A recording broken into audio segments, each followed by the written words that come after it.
എൻ്റെ പൊന്നും കേട്ടോളെ, എല്ലാവർക്കും നമ്മുടെ മിണ്ടാ പൂച്ച എന്ന ഈ യൂട്യൂബ് ചാനലിലേക്ക് സ്വാഗതം. ഇത് എവിടെ സ്ഥലം അറിയോ? ഇത് നമ്മുടെ ചെർപ്പശ്ശേരിയിൽ നിന്ന് ഇങ്ങനെ മപ്പാട്ടുകര പോയി കഴിഞ്ഞാലേ മപ്പാട്ടുകര തടയണേന്ന്. എൻ്റെ മാണിക്കല്ലോളെ, എന്താ ചന്തം ചുരുക്കും അറിയോ? അത് കാണാൻ മാത്രം ഉണ്ട് കേട്ടോ. എല്ലാ മാണിക്കല്ലോളും ഒന്ന് വരി കേട്ടോ, ഒന്നും ഒന്ന് കാണിയത് വല്ലാത്ത ജാതി കാഴ്ചയാണ്. കുട്ടികളെ മക്കളെയൊക്കെ ആയിട്ട് കുടുംബസമേതം പോകുന്നു.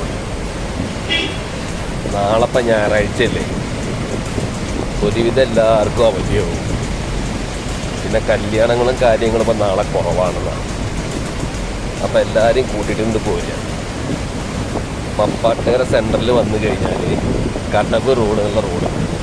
നേരെ ചെർപ്പശ്ശേരി ഭാഗത്ത് വരുമ്പോൾ വലത് ഭാഗത്തേക്ക് ഒരു 2 തിരിവ് തിരിഞ്ഞ് കഴിഞ്ഞാൽ അടിയിലേക്ക് കാണാൻ ചെറിയൊരു റോഡ്. ആ റോഡിന് ഇറങ്ങിക്കഴിഞ്ഞാൽ നേരെ ആ കടവിനിടയ്ക്കെത്താം. കടയുടെ അതിൽ എത്തിക്കണം. വെള്ളത്തേക്ക് ഇറങ്ങാണ്ട എല്ലാവരും ശ്രദ്ധിക്കണം. അത് കുട്ടികളല്ല കേട്ടോ, വലിയൊരു ഇറങ്ങിയല്ലേ. നല്ല ഒഴുക്ക്, അടിയൊഴുക്കുണ്ടെന്നാണ് അവിടുത്തെ ആൾക്കാർ പറയുന്നത്. പൊന്നും കേട്ടോളെ, എല്ലാവരും പോയി വരിക്ക് വരും. നല്ല വഴുക്കലുണ്ട്. ആ വക്കത്തൂടെ നടക്കുമ്പോൾ നല്ലോണം ശ്രദ്ധിക്കണം. വെച്ചെങ്കിൽ നമ്മളെ വക്കത്തേക്ക് നമ്മളെ കുട്ടികളെ നമ്മളാരും പോവുകയും ചെയ്യരുത്. സൈഡ് കൂടെ പോകും.